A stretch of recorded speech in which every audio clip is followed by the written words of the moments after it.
Assalamualaikum warahmatullahi wabarakatuh. Halo anak-anak, bertemu lagi dengan Pak Yusuf di mata pelajaran sosiologi. Nah, setelah pertemuan pertama kemarin Bapak menerangkan tentang materi yang akan kita pelajari di kelas 12. Sekarang kita masuk ke materi perubahan sosial. Nah, bisa dilihat di slide PowerPoint yang Bapak tampilkan.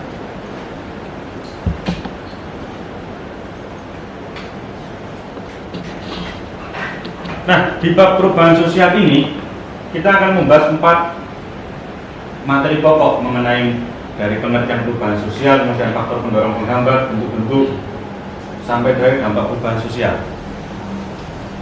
Nah, di pertemuan kedua ini Bapak akan fokus ke materi pengertian perubahan sosial. Nah, apa sih perubahan sosial itu? Perubahan sosial adalah perubahan lembaga sosial dalam masyarakat yang mempengaruhi sistem sosial, nilai, sikap, serta perilaku individu dan kelompoknya. Gampangnya gini, perubahan sosial itu adanya satu perubahan di masyarakat, baik itu fisik maupun non fisik, yang kemudian mempengaruhi cara hidup, pola hidup, dan semua yang ada di dalam masyarakat.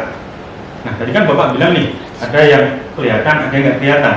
Nah, yang nggak kelihatan atau yang fisik itu wujud perubahan sosial yang berbentuk benda atau bangunan atau apapun yang itu bisa dipegang. Nah, sedangkan yang non fisik itu berwujud benda yang tak terlihat, bukan berarti demit ya, tapi lebih ke budaya.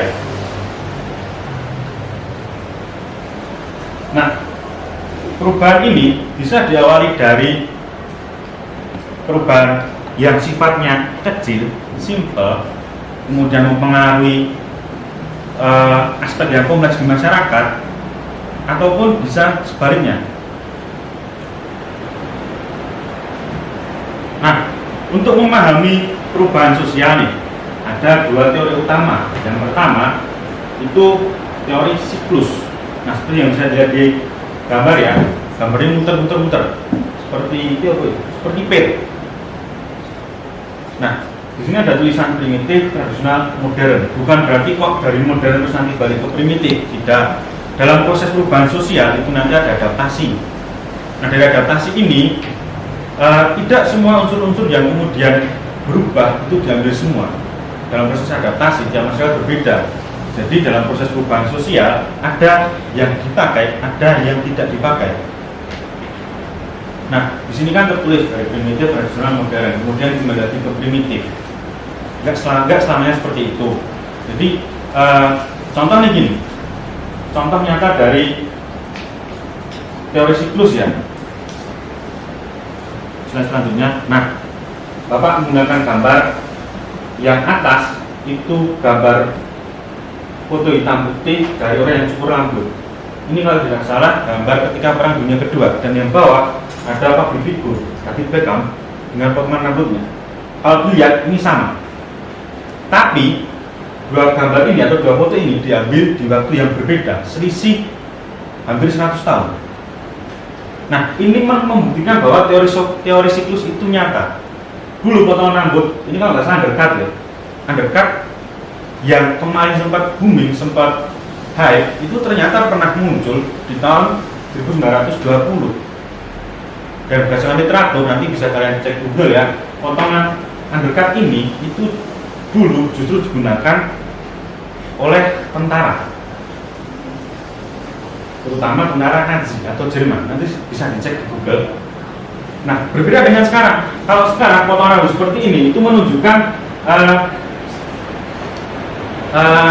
orang yang trendy, orang yang update. Nah, sedangkan awal mula potongan undercut ini muncul itu justru muncul dari kelas pekerja atau kelas menengah ke bawah. Potongan ini menunjukkan bentuk perlawanan. Kenapa kok memilih potongan rambut?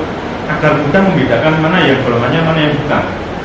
Nah, potongan rambut ini sempat hilang, berganti, tapi kemudian muncul lagi.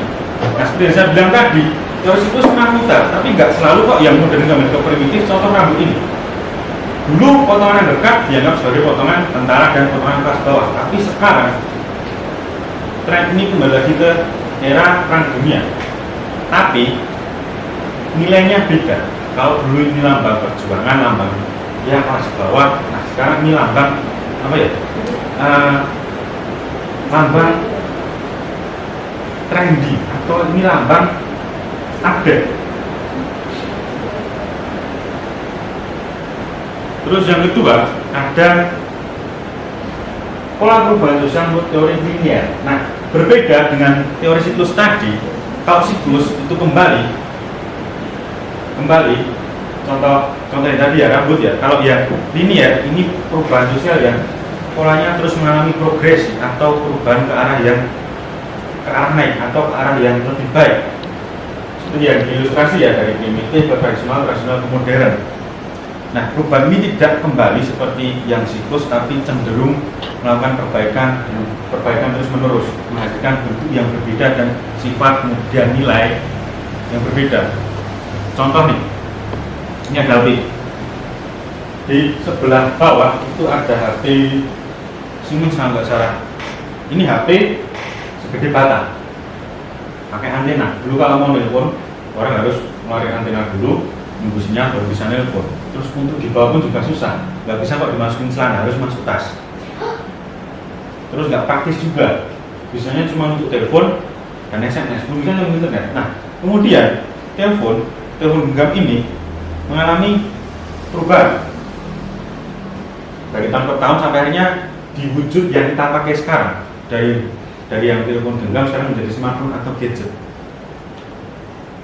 Nah, mungkin ada pertanyaan gini, loh Pak, perubahan sosial kan masyarakat yang berubah, kenapa kok contohnya HP? Tadi yang saya bilang, perubahan itu ada yang wujudnya fisik dan non fisik. Ini contoh perubahan fisik. Dan perubahan fisik ini yang berubah HP. Tapi apakah masyarakat itu nggak berubah? Masyarakat berubah. Jadi ini ada hubungan timbal balik. Fisiknya berubah, non fisik itu berubah. Apa non fisik yang berubah, baru fisik berubah. HP itu kan berubah atau mengalami perubahan karena untuk memenuhi kebutuhan manusia semakin kompleks. Biasanya yang berubah cuma HP. Tapi kalau kalian amati secara seksama di masyarakat, yang berubah itu juga termasuk masyarakatnya, mulai dari cara berkomunikasi bahkan sampai gaya hidup.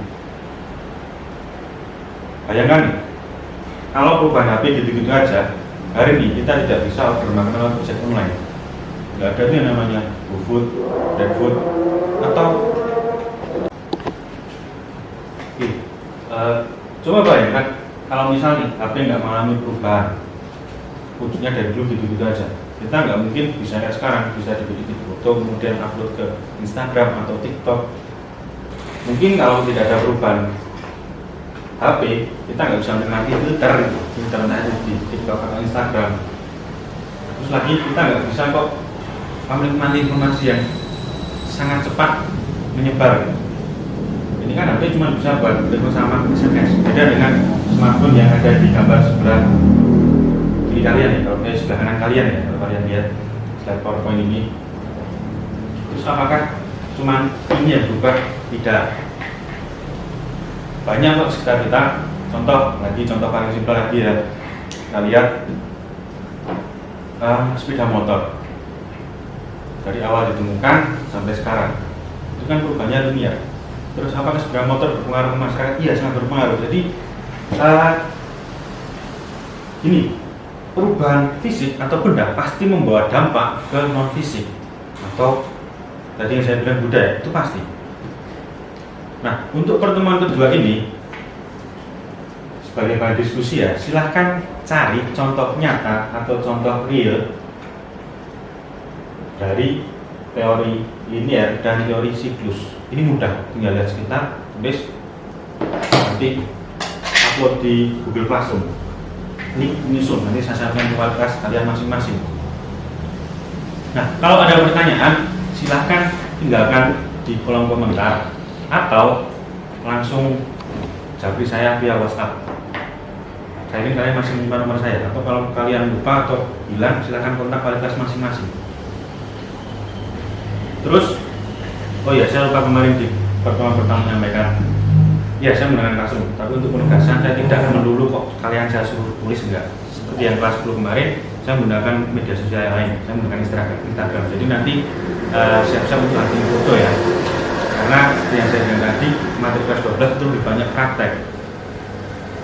daripada sekedar membaca. Jadi saya nggak cuma pengen kalian itu cuma baca, tapi juga praktek di masyarakat, karena ini materi yang kelas 12 itu sebenarnya menyenangkan. Itu ya. Demikian pertemuan kedua kita. Untuk materi selanjutnya, Bapak akan bahas materi tentang faktor pendorong dan penghambat perubahan sosial. Nah, segitu dulu dari Bapak. Dikerjakan bahan diskusinya. Lagi kalau belum jelas silahkan tinggalkan tanya di kolom komentar. Oh ya, jangan lupa subscribe dan komen di channel Semabari 2 Surakarta. Oke, terima kasih. Assalamualaikum warahmatullahi wabarakatuh.